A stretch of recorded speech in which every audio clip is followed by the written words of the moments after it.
it's super intentional. It's like everything else he says. You know, there's two things I think, well, three. Number one, you got to care about somebody other than yourself. Mm-hmm. Number two is take care of the football. Number three is take the football away. Yeah, that's all they talk about. I mean, it's all practice, whether it's the drills, the takeaway drills, the fumble recoveries. Like it's intentional, and he's willing to occasionally give you a pass on an interception. Right, things happen, balls get deflected. Sure. There's two things though with interceptions you can't do. Number one, don't do it in the red zone. And don't do it in critical situations, i.e. third downs or in the fourth quarter. Mm-hmm. Outside of that, he'll understand. Fumbles, and he's just not having it. It's just, I don't know what you could tell him that you could be a legit excuse, but just doesn't believe you should ever put the ball on the carpet.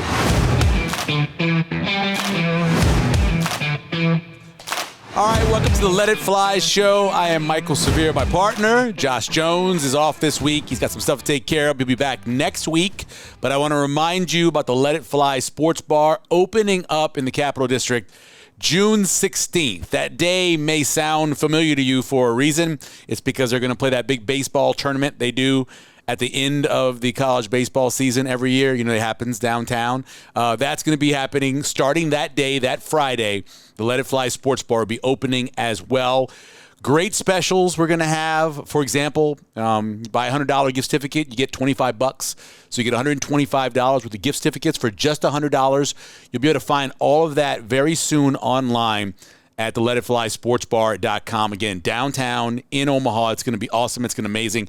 I've seen the specs for this bar. It's going to be incredible. You got these giant screens everywhere.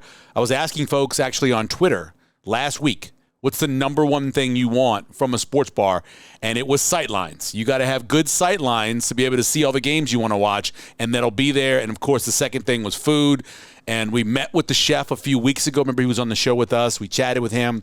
Going to have great food, a great variety with the menu as well. So you'll have great sight lines. You'll have a great variety of menu. The other one for me is comfortable chairs. I think if you have good chairs, because you're going to sit there for maybe 7 hours on an NFL Sunday. If you hang around for the Sunday night game, maybe you'll pull a 10-hour. I don't know. But we'll have comfortable seats as well. That is the Let It Fly Sports Bar opening up in the Capital District June 16th. Again, check out the website, letitflysportsbar.com. Find all the specials that'll be happening as well. Also brought to you by Omaha Steaks. Since 1917, a proud local company, great owners, know them very well. They do a great job, and they supply a lot of great food to restaurants across the city. And, of course, that'll be the case down to Let It Fly Sports Bar as well. As I mentioned, Josh Jones out this week, but this week, Saturday, of course, we have the spring game, and I'm excited about that. We're going to preview that for you with the color voice of the Huskers, my former co-host, of course, former Husker as well, and the 1996 Orange Bowl MVP Damon Benning will join us on the show as well. We'll chat about his expectations for the spring game and what he's learned so far for the spring. Of course, it's always a what quarterback does the best kind of game. We'll be watching a bunch of other stuff. I'll have some of the things I'll be looking forward to in the spring game coming up in a second. We'll also talk to the latest Creighton Bluejay. He is point guard Steven Ashworth. He, of course, just committed to Creighton just a few days ago. 3 years at Utah State. We'll go over some of his numbers. He was truly one of the best shooters in the country, especially when you're talking about coming off of screens, catch and shoot guy. One of the best, might be number one. I know Jacob Padilla had some great stats. He's, of course, with Hale Varsity, number one catch and shoot guy in the country. Which is incredible to think about. You know, you lose Ryan Nimhart at point guard, who was a really good facilitator. He could give you games where he could score. I mean, he scored 30 points in that second to last game, but he also at the same time wasn't the shooter this kid has been at Utah State. And I know it's a little bit lower level, but compare his numbers when he was playing against San Diego State, the runner-up for the national championship. This is a guy, he had the first game, didn't play all that great. I think only had like 8 points. But the next two games played all but 2 minutes and played really well, and Utah State gave San Diego State everything they wanted. You know, I think they lost by 2 and then lost by 6 in those second two games. Played him 3 total times because he played him in the Mountain West tournament. So we will chat with him as well about his thoughts on why he decided to commit to Creighton and what he brings to the team. Let's get to something that happened last week that I want to talk about, and that's the Jet Award. We previewed it with Johnny the Jet Rogers, and it was a great event. The gala was incredible. So many great parts. Kellen Winslow, former San Diego Charger, Minnesota. That's where he went in college, of course. Just incredible. He gave a great speech. But the guy that won the night by far, and this won't shock you, Matt Rule. I mean, Matt Rule has had an incredible run so far. Hasn't coached a game. And that's what I said to him when I had a chance to talk to him. We have a little VIP area, and I said, hey, great job so far. He goes, well, we haven't played a game. I go, I know. But everything you were supposed to do, you've done. And all the people want is professionals, right? Give them professionals in the head coaching position. Give them professionals in the offensive coordinator and defensive coordinator positions. Give them professionals running the team, and they'll be happy. And so far, Matt Rule has been the ultimate professional. He worked the room. And the producer for the show, Pat Safford, he's seen, politicians. I know he's worked things with great talk show hosts. He's done all kinds of great stuff, right? But when you get a guy who is part reverend, part minister, part football coach, part comedian, and then part, I don't know, like he's just an amazing facilitator. When you're talking to him, he facilitates the conversation. Everything you hear about practice, he facilitates the speed and the consistency in practice. He's just incredible. And I've watched guys work rooms before. I've watched younger Tom Osborne work the room, and I've watched really good politicians work the room. He worked the room in the VIP area as well as anybody I've ever seen. I mean, I counted at one point. I stopped counting, but he had taken 71 pictures. He stopped with people. Hey, can I take your picture? 71 times over the course of about 30 minutes. Talked with everybody, had long conversations. One of the guys who is on the board of the Jet Award, Denny Drake, his sister, who is in her upper 70s, came over and talked to Matt Rule, and she was like reading him the riot act, what she expected from Nebraska football. And he was just listening to her and asking her questions. It was incredible. The man is a machine. Then, after that was over, he gave a speech. And his speech was incredible. He talked about family, his family, two parts of his family. One side is its Italian side where you never quite knew who was going to be at the house, but whoever was there always got fed, always had a place to stay. The other side of his family, which was a little more quiet, was the religious side of his family where his dad is. His dad's a former minister. And, just kind of going over what family means to him. And then he steered it to what family means to Nebraska, with the former players and former administrators and coaches and what it means to have Frank Solich come back for the spring game. It was incredible. It was a great speech. Got a huge ovation, not a shock, but he held the room the whole time. And then at one point he stops and he goes, this is not about me, of course. This is about the Jet Award winning Darius Davis. And then he went on for another 5 minutes. It was great. I mean, he was really good. And if you're not, and I know it's hard, I get it. It's like dating women, or you're a woman dating men, and you have like 4 or 5 failures in a row, and you're like, I'm done with this. And then somebody comes along, and you're like, well, maybe this person's all right. But in the back of your mind, you're like, I don't know. I've been burned. And that's how Husker fan is right now. I get it. But at the same time, let yourself go. Just buy into it. What do you got to lose? I mean, really, another 4-win season? You had nothing to lose. Just let yourself, and I was texting with a friend of mine. He's like, I'm so excited. I listen to him talk. I hear what's happening in practice, but I'm nervous. I'm like, don't worry. Just throw yourself behind Matt Rule and have him guide you wherever you're going. That's what I say. Spring game, I mentioned it. Some things I'm looking forward to before we get to Damon Benning. I want to see Jeff Sims, how he plays. I've seen him take a lot of snaps at Georgia Tech. I know what kind of player he is. I know how good he can be. But look at what Caleb Williams did in the spring game for UCLA. He played 1 drive, 3 plays, 2 pass completions, and a touchdown, and he was done. I'm not expecting Jeff Sims to do that, but I want him to look like he's in control of the offense. I want Jeff Sims to go out there, first team offense, boom, boom, run the ball, throw the ball, get down the field, score a touchdown.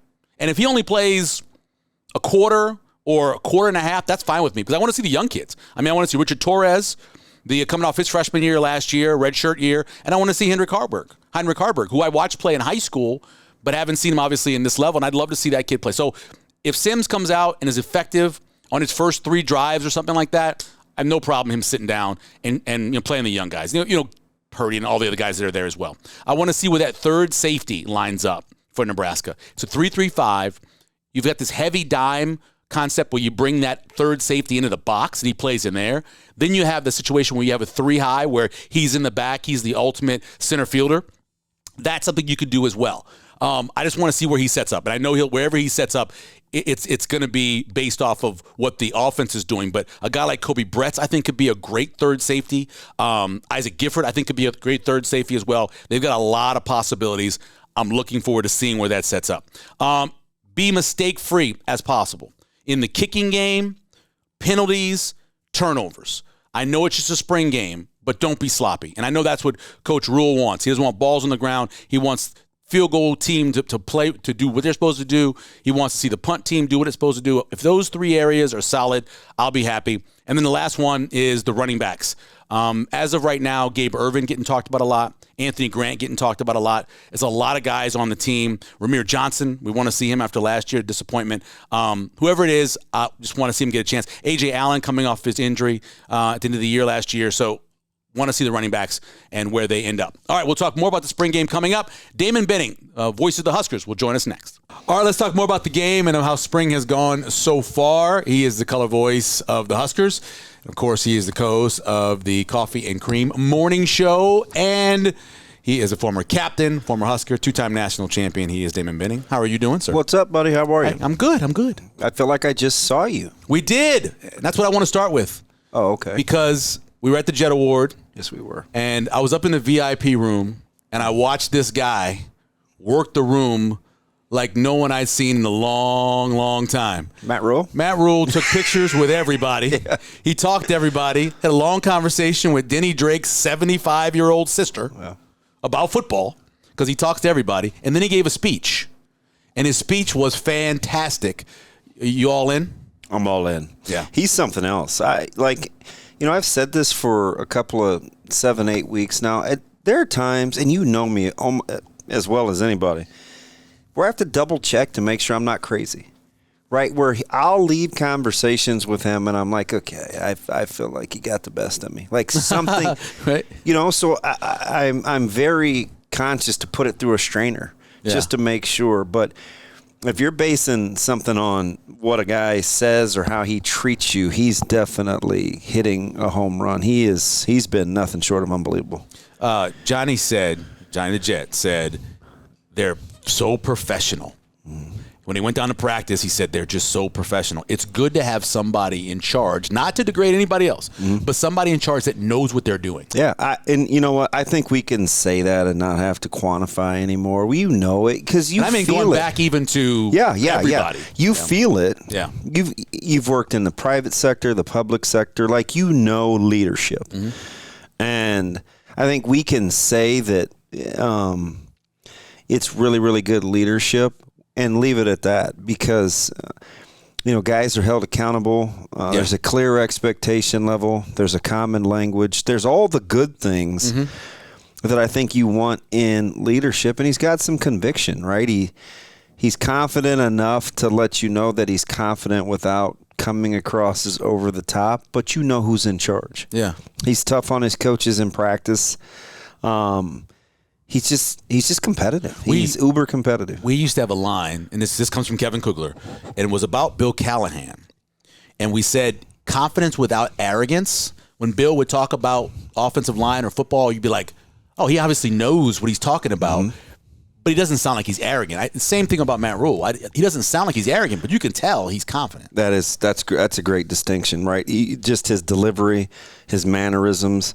And he has experience to back it up. So the strange kind of cool thing about him is he's always got something to relate it to. Yeah.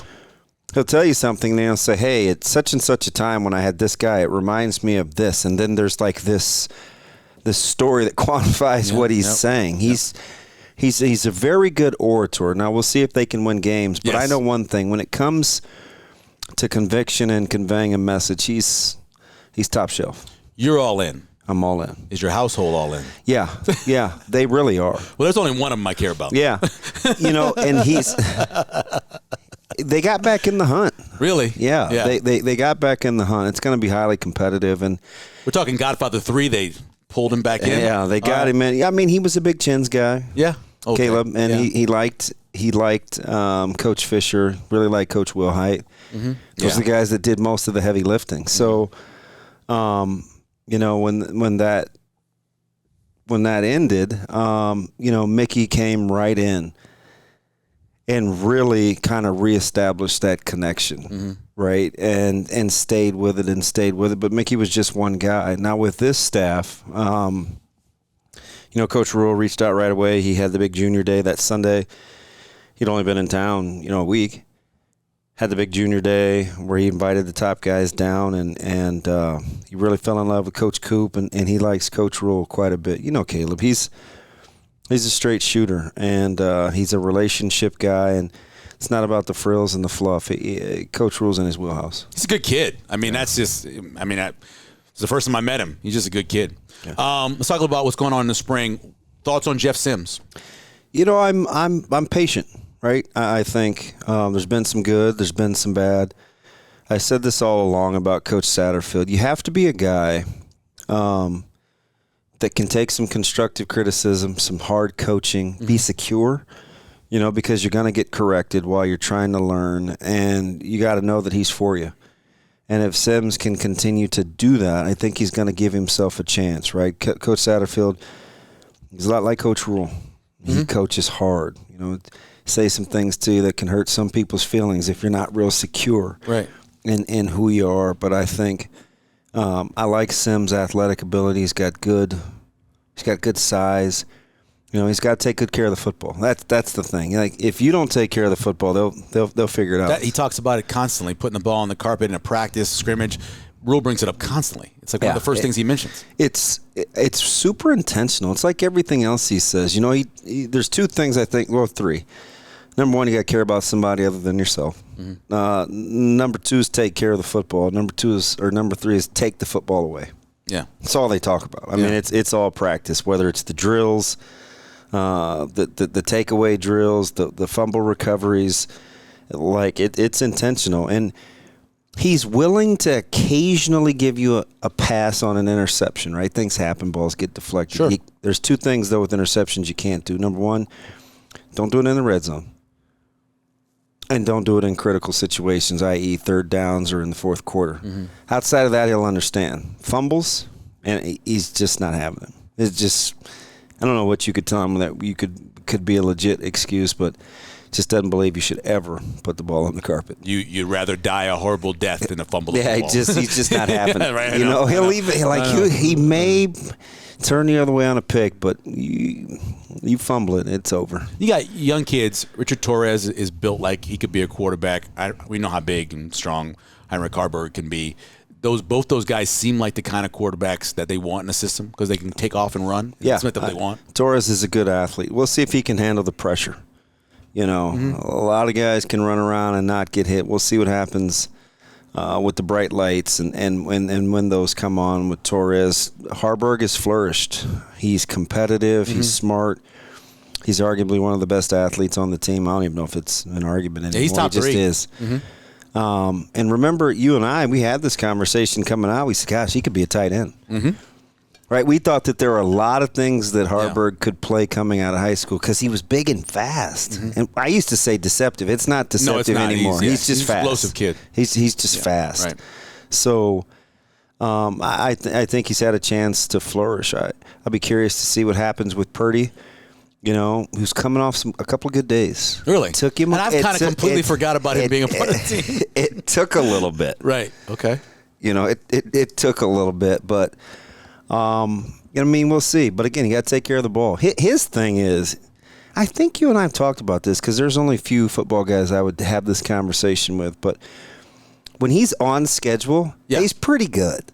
When he improvises, not so much. He's the type of guy that's got to stay on schedule, get the ball out of your hands, run your offense, and he's fine. So a West Coast kind of guy. Yeah. Like Brock Purdy was for San Francisco. Yeah, get the ball out of his hands. That's a lot like that. Yeah. It's when he gets to scrambling and flushing himself out of the pocket, it's no bueno. Let's talk about your position, the I-back position. And love the term. You look at what Gabe Ervin was doing before he got injured last year. You look at what A.J. Allen was doing before he got injured last year. Do you consider them the two top guys, or is Anthony Grant right there too? I like Grant. He's in the hunt. He slimmed down. Yeah, which he needed to. He slimmed down. Yeah. Trusting the integrity of the play, right? Yeah. Go where it's drawn up. Yeah, sure. Yeah, old school trip. Right. I forget you know where all the bodies are buried. Allen was probably my favorite of the natural runners. Yeah, I agree. And I think, and it's not to say that he's not a good back, because I think he could be. But Irvin, for me, has got to match the hype. I hear about him all the time, and I think he's a fantastic kid. I told you the story when he was on the recruiting panel, for junior day, and he wasn't even playing, but he was a guy up there with Blaze Gunnarsson and a couple of other guys, Buford, that they really wanted up there. Yeah. And so that told me that they thought a lot of him, because this was last year under the former staff. And I think he's one of those guys that we've heard about him all summer. He could be a really good player. And is it still enough to match what we've heard about every 3 days after a practice session, right? Because they bring him up constantly, yeah. Constantly. Although the running backs coach downplayed him a little bit the last time they asked him about it. He goes, "Oh yeah, he's in the mix." So you know what? You can get this. This is why I like talking to a football guy. You know the thing about what Barthel will say? Got to run behind his pads. Oh yeah. You know what that means, right? Sure. It's like if you're 220, be 220. Right. Don't. There's a lot of big guys that don't run like that. Yeah. There's a lot of big guys that don't run like that. So I think that's the thing for him. He's a Remember, that's what a guy did not run by his pads. That was not going to work. Put his pads over here and he ran that way. He did himself a favor. He would not be an EJ guy. No, you just can't. Yeah. He's an old school running backs coach. There's a way to do it. There's a way to carry yourself. He's kind of restored some order in that room. Yeah. I know because of your confidence when you were a player that maybe the offensive line wasn't as critical as maybe it is. Maybe you thought, I can make things happen. I'm Damon Benning. I can make. But I know the offensive line is very critical. If I told you to start the season that you had a healthy Teddy Prohaska, you had Newelly at and then you had Scott at center, and then a Corcoran or Piper, and then a Benhart. If those are your 6 guys. Is that good enough to roll in the Big Ten? Man, I hope so, because this is what I want to see happen. You have to, kind of like you want backs to run behind their pads, play to those guys' strengths. Those guys are kind of graders. At least they were. Now you'll see they don't weigh like that anymore. It's unbelievable. Yeah, they do. They look like Benhart looks like a basketball player. They look like hoopers. Looks like a hooper. Yeah, exactly. They look like. I mean, you look at Teddy. It's hard to believe he's carrying 300. Yeah, and again, another guy that knows because of all the times we talk. But remember, I'm one of those guys that thought their line was too big. They were I thought the O line was too big. I thought the D line was too big. They're about 13 pounds heavier than the average offensive lineman of anybody else in the Big Ten. Yeah, you're talking about Minnesota's in that mix, and that's a big line. Yeah, it is. Yeah. But their scheme kind of fits their size, right? Nebraska would try to do gaps. They just couldn't get out in space, and they couldn't get to second level. Yeah. Now, if you're going to be really good at the point of attack and you want the first level secured and backs don't have a ton of creativity in terms of make the free guy miss, then you give yourself a chance. But they've gotten so much more athletic. I mean, Piper looks like the guy that was actually doing backflips and dunking when he first came to Nebraska, as opposed to the guy where you and I asked ourselves, and I remember he told me, I thought you said this guy was athletic. He's like a dump truck. He's like athletic as a dump truck. That's what he was. I said, I don't know what happened. He was too big. Yeah. But But you know what happens? The great year, and Jay Moore can talk a little about this too. There was a year where Kennedy got everybody really big under Callahan, and Turner walked out at 290 at Big 12 media days. We were like, that guy was 225 when he got here. He could not move. Why would you want the man to be 290? And sometimes I think the season conditioning guy is not on the same page. Remember? I remember. I tried to play take the load, and it's just not me. And you look at Benhart and some of those guys, he's thin. He is really thin. That stood out the first time I saw him. So maybe the bend will be back. And I actually think, Coach Rule put it out there. He said that's an NFL caliber offensive lineman. Yeah. Now, the caveat is, does he think that he's an NFL caliber offensive lineman? So he hasn't shied away from that O-line talk. I know he has. He's like the only guy in the last 4 years to say anything positive about the offensive line. And he said it early. Isn't that scary? Yeah, he did right away after he watched tape. Yeah, he watched tape. He said, "I'm not subscribing to that narrative." Yeah, and I was like, "Whoa, okay, game on." We'll see what happens. Early enrollees, who's impressed you the most? Princewell Umanyalan, Gunnar Gatola, Linhart, or Dwight Boodle. Those are kind of the main guys. That Boodle hasn't been as healthy, but all three, take your pick.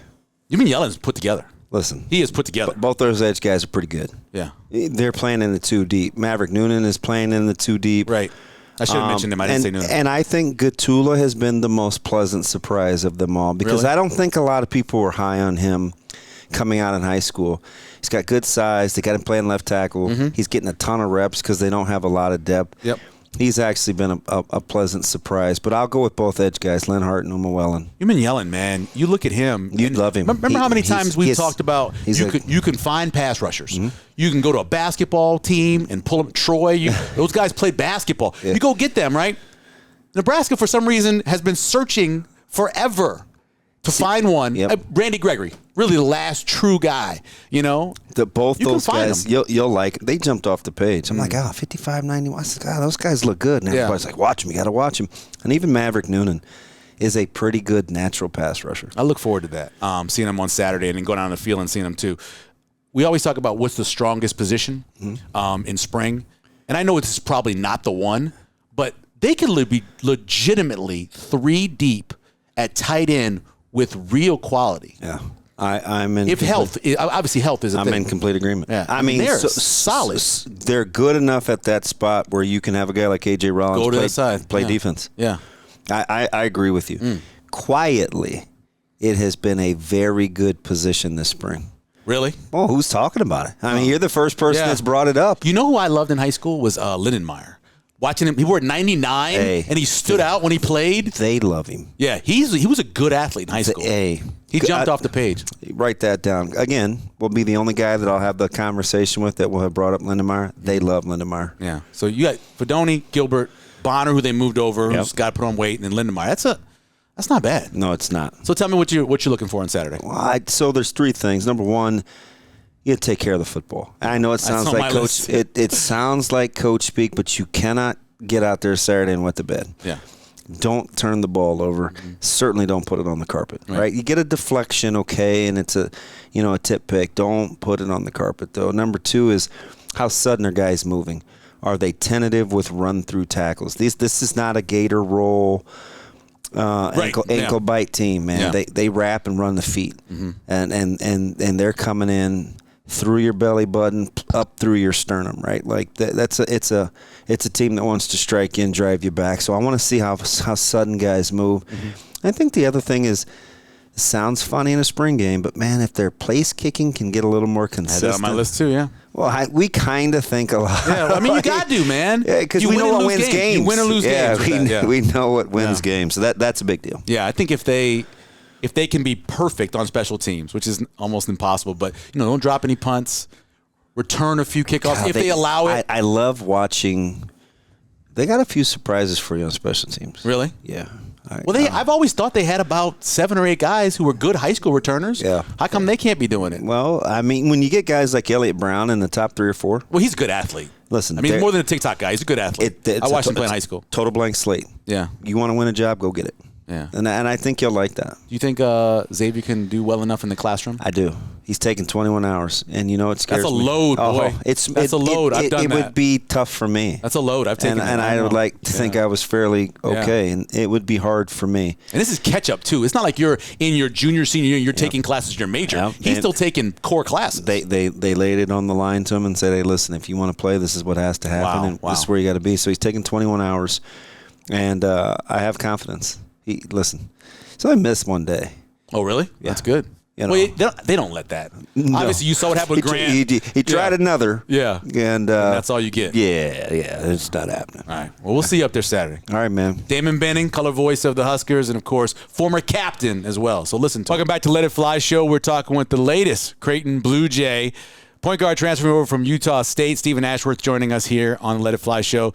Steven, how's it going, man? How you feeling? Feeling great. I'm excited to be here, excited to be a Blue Jay, and just grateful for the opportunity to be here and opportunity to keep playing basketball and doing things that I love.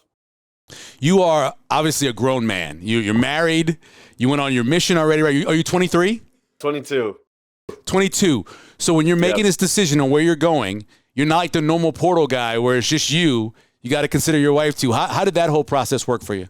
Yeah, no doubt. You're definitely spot on with that, to where it isn't just about me. It's not about just wondering, am I okay leaving close family, things like that. It's both of us, and making sure that she's comfortable with whatever situation we're putting ourselves into. And at the same time, she was great to have right by my side, be able to lean on her, ask her different questions, feel different things out from different situations. And she just made the whole process very smooth, and was a lot of fun to be able to kind of grow together through this by letting her know who was calling, who was texting, what were they saying, because, with any decision, you need a lot of information. And so it was great because I needed her help to make this decision, but at the same time, I had to work on my communicating skills to let her know who was exactly saying what, so that she could help it make an informed decision. So it's been great. Yeah, as a guy who's been married almost 20 years, that communication skill stuff comes in handy. And it's going to really come in handy coming down the road. So there's a lot of things, obviously, you weigh, playing time and offense, location of the team, coaching staff. Give me the couple main reasons why you picked the Jays and playing in the Big East. Yeah, so I think, you hit it spot on with the fact that playing in the Big East, playing in front of fans that care every single night, they're top 5 in average attendance, and that's really difficult for a lot of places to say. And to be able to have a fan base like that, I'm super stoked to be playing in front of. And they also travel super well. I actually remember a tournament where we were out in Las Vegas and we were playing LMU right after a BYU versus Creighton game. And I walked into the arena about halftime because we got there pretty early before we would start after them. And I look in the stands, I'm like, wow, there's a lot of BYU fans, and I wasn't that shocked because, Provo to Las Vegas, pretty easy trip. Well, then the second half starts and everybody is cheering for Creighton in there. And I was just like, holy cow, like, it's a similar shade of blue, but then after realizing it wasn't BYU fans, it was all Creighton fans. And so wow, that was kind of my first taste of the fandom of Creighton basketball. And so that was super cool. And then another huge decision is just the guys that I'm going to be around in the locker room and the coaching staff. They made me feel right at home, and I feel like it's a great fit, style of play-wise, and all of those things. With the way you guys go to camps and everything, is always somebody you probably know from whether they played with you, played in the same city. Is there anybody on the team that you know really well? Yeah, so actually Evan Young on the team currently, he and I grew up going to like the same high school. Oh, wow. Same kind of neighborhoods and things like that. And so I've been able to kind of look to him and ask him a few questions about what Omaha is like, and Coach McDermott and just the guys. And he's been a huge help to just the decision-making process. But nobody else that I really played against or played with in AAU or things like that out there. Yeah. What about so far? Obviously you can get on text change. You met a lot of those guys when you came to visit. How's that relationship been so far with your new teammates? Yeah, it's been great. I felt like I've been able to connect, and Ryan was Kalkbrenner was a nice and easy one because he's getting to go into a stage that I've been in for a few years, and so I felt like that was really natural. And my wife Peyton and Rachel hit it off, and so that'll be great. And then also Baylor was just in the situation that I was in last year, and so be able to text him and just ask him some questions and some things and think through it. He's been a huge help. And then really excited to get to know better, Trey and Art if they decide to return. But it's been super fun. I actually got some shots up with Francisco Bello and our guy Mason Miller too out there on the visit. And so those are some studs that I was able to kind of get a little closer to as well out there. Steven Ashworth joining us here on the Let It Fly show. One of our local guys, he's the ultimate basketball guy. His name's Jacob Padilla. He's from Hale Varsity, and he went through some numbers of your season and the way you played, and he had you as one of the best catch-and-shoot guys in all of college basketball. Can you talk about some of the stuff you've worked on as you've gotten better over the 3 years at Utah State and what you bring to Creighton fans, what they're going to see of you on the court? Yeah, I mean, I hope that Creighton fans are going to see me knocking down a lot of threes and taking a lot of open threes. That's something that by watching Creighton basketball, I've recognized that they make the extra pass, the go-to guys, that open guy in transition and all those types of things. And so, those things are what I'm excited for. And from my player development side, I think that some of that evolution of my improved performance has come from just the types of drills and the types of situations I put myself in practice and in workouts. And so I try to make sure that I'm constantly playing off the move. Catch and shoot isn't just stand still. But even if it is, I've also transitioned, which I think has helped me a lot. And I guess it's a little secret to my trade that I'll give away here is changing the development from. I used to be a guy that was like, all right, I'm gonna make 200 threes every day, and that was like the minimum. And you'd go in, you'd make all those shots, then you'd kind of be done. But one thing that I've really started to do more so now is doing drills like I'm still making the 200, but it's to move spots I have to make 5 out of 6, or to really finish this set I've got to make 21 out of 25, and on top of that we can't miss 2 in a row. So if you miss one, you really have that game pressure that very next shot to put yourself in those game situations. Even though it's practice and it's not going to be the end of the world, you don't want to restart a whole drill when you're in the last spot. So you're really going to feel some of those pressures. And so that's one of the things that I've started to do more of in my individual workouts that I think is, been able to show itself on the court. One of the other numbers that Jacob had on Twitter was about how many times you had shots at the rim. Obviously, that was a big part of Ryan Nimhart's game. And then point guards even before him, Maurice Watson. How are you in terms of getting to the rim? Do you see yourself doing that a little bit more, especially with the alley-oop to Ryan Cockburn, all that kind of stuff? Do you see you doing more of that? Yeah, those things definitely make me excited. And actually watching some film with Coach Mack, we've already even seen some areas to where I'm going to be getting more opportunities to actually take some of those shots at the rim. I think that out here at Utah State, I was able to get there a lot, but typically the best option was then to facilitate it once I was in there because of the help side defense or the 7-footer coming over to try and block my shot. Yeah. And some of the things that he was showing me, especially with just the way that Nemhard was able to do it and some other players in the past, is when you have a guy like Kalkbrenner, the big isn't really going to want to help off of him for just an easy dump off. And so that got them some more attempts at the rim. And so that's what I would definitely foresee. And it's something that I want to improve on and increase my volume. But then at the same time, to have a weapon like Kalkbrenner and some shooters around the perimeter, no matter who's out there, it's going to be a lot of fun, I think. Now you guys want to get better every year. Is there something specific that you've been working on recently in your game, whether it be defense or something else that you've been working on to try to get even better as a fourth-year player? Yeah, I think 2 things that are really on my mind are just improving my floater ability, making sure that I can make those runners and floaters in tight situations and in the game, because that's just another option that it would give me in the pick and roll outside of the jump shot or the pull-up 3. And then – or the lob, I should say, too. And then on the defensive side, one of the biggest things I'm focusing on this offseason is just being in the weight room and developing my body even more to where I can take a few more hits on the defensive end and, withstand some of the physicality that I'm going to get ready for in the Big East. When you look back at playing, you guys played San Diego State 3 times last year, 2 times really close games. Were you surprised they ended up where they did in the Final Four, or what were your thoughts on seeing them make it that far? Yeah, I mean, it's difficult to say because I think, walking out of the Mountain West Conference Championship, I thought that both of us had a really good opportunity to make a run. And I'd say even more so when we saw the selection and where we were both at. And I thought, man, like this would be crazy if we met up for the 4th time. In the Elite 8, being on the same side of the bracket and in the same region. And so I wouldn't say that I was shocked. There was definitely some, thought of, wow, like they're actually there. Like they're in the Final Four. And then once again, wow, like Lamont Butler just hit that shot and they're playing it for the national championship. Like, right.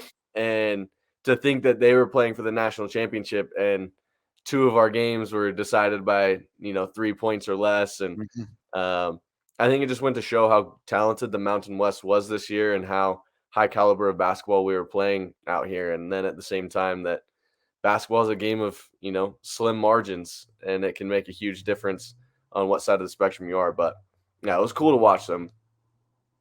Biggest difference you've seen so far from what you experienced in the Mountain West and what you're going to experience in the Big East based off what you've seen on TV or on tape? Yeah, I mean, I think that the Big East is interesting just with the different amount of styles that the teams play. There's definitely some physical teams, and then there's some teams that play really, really fast, like Creighton. I think that Xavier likes to play fast like us, and then with St. John's, they're definitely going to probably pick up the tempo and pressure the ball, things like that. And so I think that's why the Big East is so fun, is that there's so much diversity in the way that people like to play. And so I think from a nightly basis, getting ready to play at that level, and then also from the standpoint of that, there's going to be 9 really, really solid, I don't even know how many, really, really solid teams to where you can't, I don't want to say you could take a night off in the Mountain West, because it wasn't necessarily like that, but there were some games that you just knew you should win, as opposed to, I feel like in the Big East, it's going to be a dogfight every single night. And so those are some of the things that I am trying to prepare myself to adjust for, and we'll see what kind of comes of it.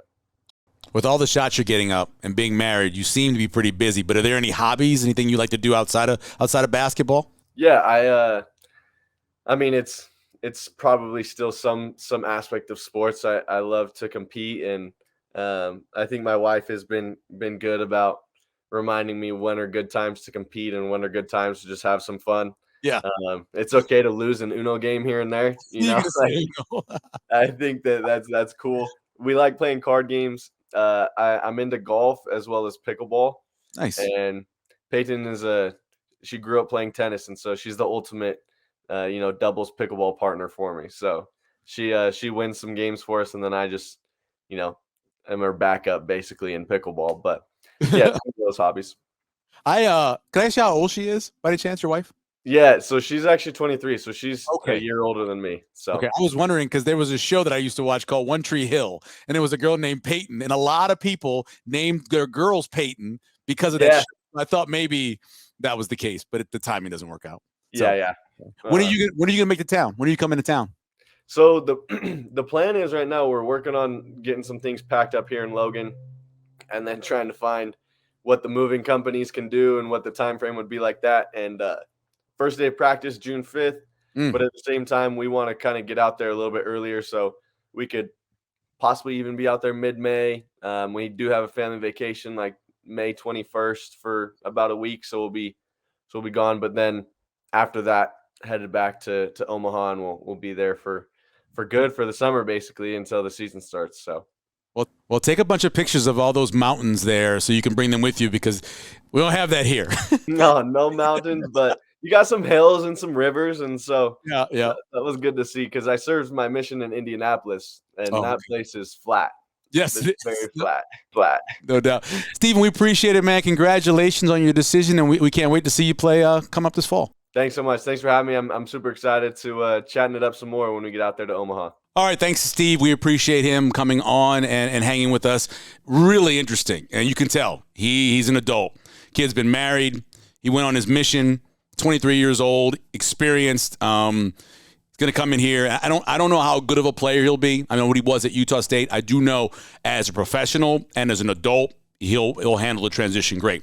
Quick thoughts on NBA playoffs so far. Things have gone pretty much like we thought. Golden State down 0-2 with one of their best players being suspended. That obviously is a little bit different than maybe we thought it was going to be, but I kind of like Sacramento coming into that series. I told Josh a couple weeks ago, that's kind of my favorite series. It's set up perfectly. You had a team in Sacramento that no one expected to be able to advance. They get in the playoffs, they're in, that's great. But efficient on offense, not great defensively, but at the same time, Golden State can be limited. Even though Draymond's out with his suspension, you're talking about a team in Poole that has struggled to score. They've had some issues overall, Wiggins being out, all of that. This is not really a surprise to me that much. Now, Philadelphia playing well against the Knicks and Boston playing great, not a surprise. Perfect matchup for them. I think overall it's really early, obviously, in the playoffs, and we'll talk more about that as we go on probably next week's show when Josh comes back in. Real quick about Nebraska basketball before we get out of here. A couple guys leaving. Obviously, you expected that. Guys who want more playing time.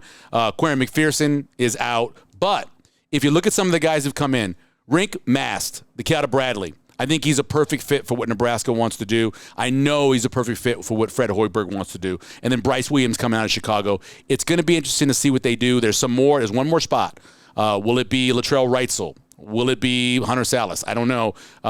They got their feelers out. They've had visits. They've talked to these guys. And so Nebraska basketball, along with Creighton basketball, taking advantage of the transfer portal. Guys are going to leave.